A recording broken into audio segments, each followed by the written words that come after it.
Assalamualaikum warahmatullahi wabarakatuh. Kami dari kelompok 3 tugas pada mata kuliah Hukum Internasional yang diampu oleh Ibu Elizabeth Puspo Ayu. Sebelumnya kami akan memperkenalkan diri kami masing-masing. Saya Nuris Sofa Usaifani dengan NIM belakang 002. Perkenalkan, saya Rina Putri Suaryani dengan NIM belakang 131. Perkenalkan, nama saya Roda Jinani Faradisha dengan NIM belakang 298. Di sini kami akan memaparkan hasil diskusi kami tentang hukum internasional tugas kami kemarin. Jadi, selamat menonton! Perbedaan istilah hukum bangsa-bangsa dan hukum internasional. Sebuah istilah law of nation dengan international law memang secara luas sama-sama dikenal sebagai sebuah sebutan untuk hukum internasional. Namun, jika ditelaah lebih dalam, sebenarnya dua istilah itu memiliki arti atau sebutan yang berbeda. Istilah law of nation ketika diterjemahkan dalam bahasa Latin artinya adalah hukum bangsa-bangsa, sedangkan international law adalah hukum internasional. Jadi, istilah law of nation adalah istilah klasik.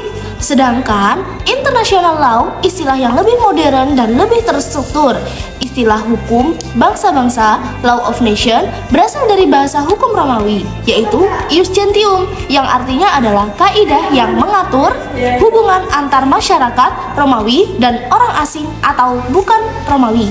Bukanlah berarti hukum yang berlaku antar bangsa-bangsa atau negara-negara saja. Sedangkan istilah dari international law atau hukum internasional yang didasarkan melalui pertimbangan yang menyatakan bahwa istilah ini paling mendekati kenyataan dan sifat hubungan serta masalah yang menjadi objek bidang hukum ini. Pada saat ini tidak hanya terbatas pada hubungan antar bangsa maupun negara-negara saja. Baik, pembahasannya selanjutnya mengenai unsur-unsur hukum internasional. Apa aja sih unsur-unsur hukum internasional itu? Jadi, hukum internasional memiliki 3 unsur, yaitu yang pertama ada prinsip atau asas hukum internasional. Prinsip-prinsip hukum yang diakui oleh bangsa-bangsa yang beradab merupakan asas-asas yang mendasari sistem hukum modern.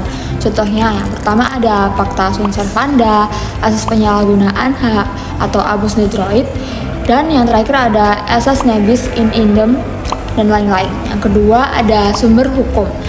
Apa aja sih sumber hukum itu? Jadi yang pertama ada perjanjian internasional, kebiasaan internasional, dan prinsip-prinsip umum hukum yang diakui oleh bangsa-bangsa yang beradab.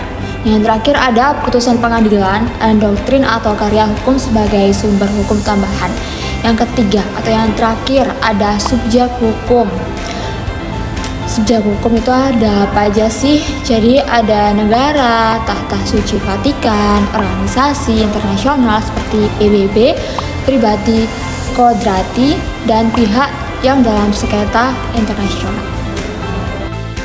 Oke, di sini kita akan membahas tentang ciri pembeda hukum nasional dengan hukum internasional. Perbedaan antara hukum nasional dan hukum internasional berdasarkan 3 sandaran. Yang pertama, sumber hukum, yang kedua, subjek hukum, yang ketiga, kekuatan hukum. Mengenai sumbernya, jika hukum nasional bersumber pada kehendak negara itu sendiri, sedangkan hukum internasional bersumber pada kehendak bersama negara-negara di dalam masyarakat internasional. Terkait subjek hukumnya, subjek hukum nasional adalah individu-individu yang terdapat dalam suatu negara. Sedangkan subjek hukum internasional adalah negara-negara anggota masyarakat internasional itu. Perbedaan mengenai kekuatan hukum. Hukum nasional lebih memiliki kekuatan yang mengikat dibanding dengan hukum internasional yang lebih bersifat mengatur hubungan negara-negara secara horizontal. Sekian pemaparan hasil diskusi dari kami bertiga. Terima kasih telah berkenan untuk meluangkan waktunya untuk menonton video hasil diskusi kami. Mohon maaf jika ada salah kata dan kalimat yang kurang berkenan, serta masih banyak kekurangan. Terima kasih. Wassalamualaikum warahmatullahi wabarakatuh.